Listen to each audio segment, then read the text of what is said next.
I wanted to talk a little bit more about some of the misinformation as well as some of the new messaging coming out of the CDC. And let's start with the stuff about kids. Let's put a button on the kid thing because the misinformation about the kids is current. Dr. Nicole Safier is a Fox News medical contributor. Here is what she had to say last night. But until we have something showing us that COVID-19 can cause severe illness in children, I think the benefit of children wearing masks really does not outweigh the risk of these young children, less than 14, wearing masks all day. I think it's important to remove the masks from them. At this point, any adult can get vaccinated and they can still wear high-grade medical masks to further their protection if they so choose. So, first of all, not only are there more and more kids in hospitals literally right now that this medical contributor either doesn't know about or doesn't care about, but we've known that they can get sick for a very, very, very long time. And regardless of that, she said it doesn't outweigh the risk of them wearing masks, which would be, I don't know, you don't have to say.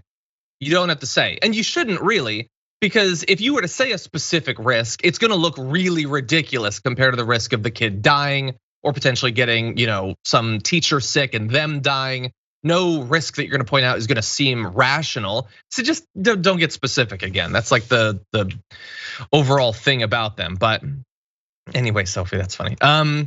Yes, and so we're also finding out more about what the CDC is saying about this. They're comparing its ease of spread to the chicken pox, according to an internal document from the CDC.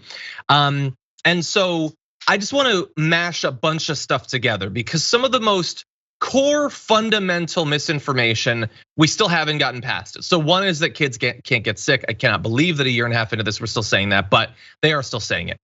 Tucker Carlson had a show earlier this week where he said, wait, it turns out that some people are still getting COVID after having the vaccine.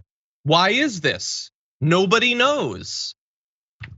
That's insanity. That's worse insanity than some cultist trying to summon an elder god from the deepest depths of the ocean. Like everybody knows that you could get sick. However, when you tell people we don't know, it's so shocking. Why is this happening? It leads people to then say, well, I guess I don't need to get vaccinated. And that is obviously not true because as the CDC document is pointing out, your protection is not 100%, but it's still really strong. So let's bring up this chart and you're gonna see an 8-fold reduction in getting COVID, a 25-fold reduction in hospitalization, and a 25-fold reduction in death from COVID thanks to the vaccine. So no, you are not immune to fire or anything, but you're much less likely to become severely ill. And they point out you should still get a COVID vaccine even if you've already had COVID-19. I'm just throwing that out there to get ahead of what Tucker Carlson is gonna be saying next week. Yes, you can get sick. Yes, you can pass COVID if you have the vaccine. You could even pass COVID to somebody who is also themselves vaccinated. But if that is happening, and it is happening, you're gonna want as many people as possible to be vaccinated because at least then it might not be that bad. So anyway, I know, Brett, that's a lot of different things, but I just feel like it's a million little mosquitoes of misinformation that we have to continually like slap at, and they just come back anyway. Right, but there's a million little mosquitoes, but there's one destination for all of them. They all don't. They're saying sciencey stuff. They're saying things that sound like they profess themselves to be reasonable people.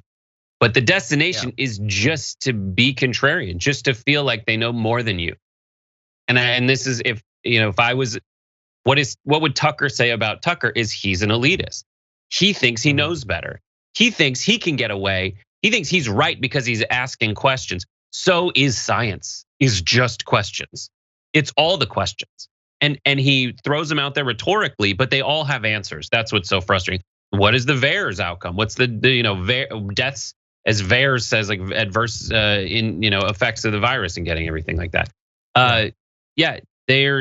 Those answers are out there, and those answers still, even if they say like, I see people saying like, oh my God, why do they keep changing the overall effectiveness of this vaccine? It's like, well, you get new numbers, but those numbers are still way higher in terms of protecting you from getting the virus again, or from being diagnosed as a positive case, than not getting the vaccine at all. Like it's these things where, for me, the destination is survival.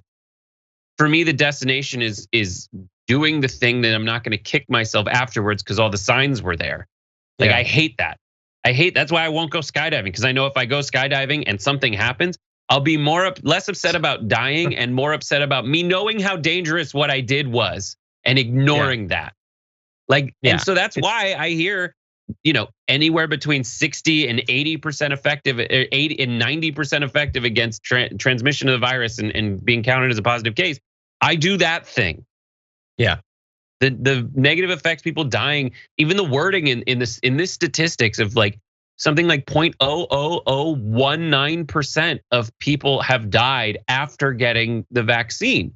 That includes anaphylaxis, people who were allergic to it and didn't who were just allergic to it and didn't get 100%. like help in time.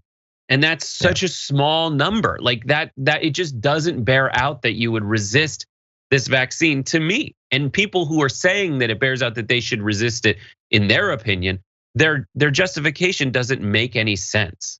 No, none of it does. Like we're still going through all of this stuff. We have a solution. We could be done with this in like 2 weeks if people would just go to CVS for a few minutes right now. And it was last year was rough in a lot of different ways. Covering the news was a cheese grater to the brain. Having to continually reassess humanity and our society. And I honestly think if we had known in the thick of it, or I'll only speak for myself, if I had known in the thick of it that they're not gonna take the vaccine, if we miracle happens, we get it in a year, I don't know if I would have made it through last year. That would have just been the last straw right there, that we're suffering so much. If only we could get to the vaccine. Oh no, by the way, they're not gonna take it. Nope, that's it, I give up.